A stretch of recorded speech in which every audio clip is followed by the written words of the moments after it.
Good evening and welcome to Boom Market Stock Show. This is your host Rian Hobson, and I do apologize for staying away for quite some time, a few weeks and nearly a month. But I'm actually in the new house, so I need to do quite a lot of changes, and you can still hear the echoes. So there's still a lot of work that needs to be done.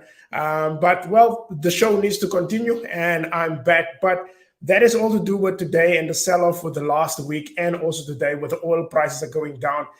Oil prices were down like I think about 5%. Gold prices are going down. Commodity prices are actually heavy under stress, especially when you look at oil, you look at gold, you look at silver, you even look at your commodity currencies, which is the South African rand, Australia, the New Zealand dollar, and even the Canadian dollar. They're all actually under severe pressure. And that has all to do, to be honest with you, there is nothing to do actually with Ukraine, because the Ukraine war, people are getting used to that whole entire story.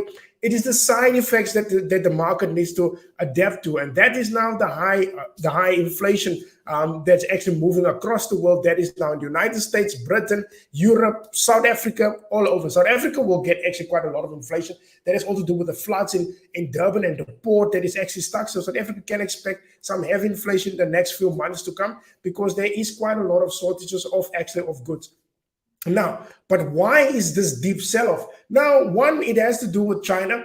The lockdowns actually is actually severe. It was actually in Shanghai. It actually still is in Shanghai with the heavy restrictions on lockdown. And then it moved over to Beijing. Now, Beijing is still not under lockdown as of yet, but it looks like there will be a heavy lockdown in Beijing. If that happens, that means that the factories will stand still, which already happened in the capital of Shanghai. So which means that there will be actually a supply problem, because not a lot of products will actually get shipped out of China. So that will cause actually shortages of a lot of products across the world, and that's why we have that sell-off. Now, that is one of the reasons that we have the sell-off. One is that this morning, actually, I was talking about it. Please don't forget, my radio show is at 10 o'clock in the mornings. So please do actually subscribe on that, because that is where I give also some signals and some ideas of how to trade for the day. Now, excuse me, this morning I did explain there that for me the yen looks like the big one, the big elephant in the room, and it looks like it peaked already against the British pound. The British pound was 168, and I think it was hitting that resistance line there, and now we will have strength of the Japanese yen. Now that has all to do with the risk around. As I explained this morning, there's too many risks around. You have the story of China with some heavy lockdowns. You have heavy inflation across the world. And we have slow growth, or we will actually get slow growth as the year goes on.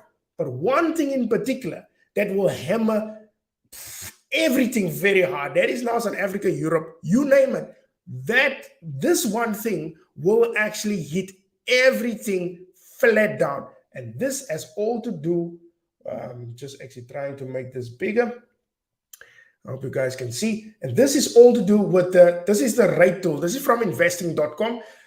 The Fed rate monitor. Now it is in 1 week, so obviously it's next week. Then we will get the interest rates decision from the Federal Reserve, and this is what the market is basically expecting, and that's why the dollar is actually going stronger, and it's just moving stronger and stronger and stronger, and it looks like it will actually get much more stronger as the month go on. Now, this is what the market expects. 96% of people think that the Federal Reserve will lift the interest rate with a 0.5% to actually to a 1%, and not what initially been thought of a 0.5%. So we're looking at the extremely hawkish Federal Reserve next week. So we're looking at a 0.75% at one go. Now, that will actually create one hell of a statement for the market to say that the Federal Reserve is serious to get inflation down. What would they will say in the press conference? I'm not sure. I'm sure they will say they will do anything. They will use anything in their tools to bring inflation down. Now, there's a lot of commentators that talk about a hard landing. Now, as history shows, when inflation is high, you get a hard landing.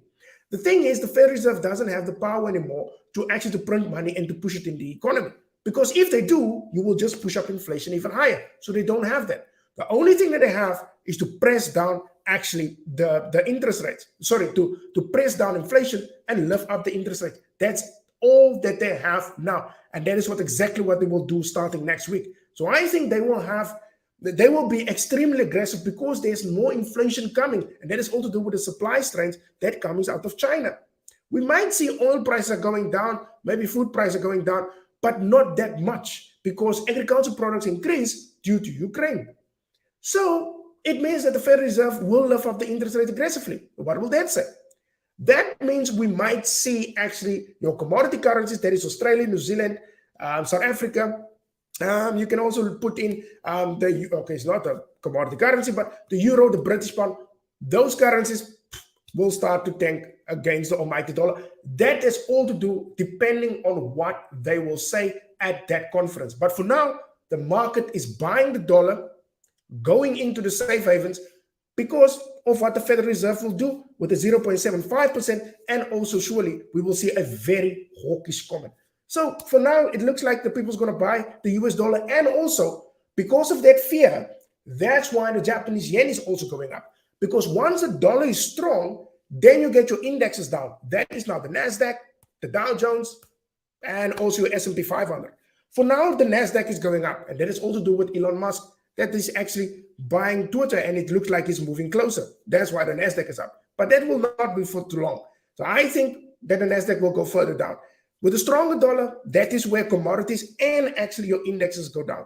So for tomorrow, I will see, obviously, I will talk about that in the morning. That is now on my 10 o'clock show on radio on Mixler. So please do follow that. That is where I can explain to you what will be for the day. For now, it looks like a strong dollar will persist. And we will look actually for safety. That is now in the yen and also in the US dollar. On gold, on the other side, I don't see how gold can go up. Honestly, not with the Federal Reserve that is so aggressive. I can't see how gold price go up.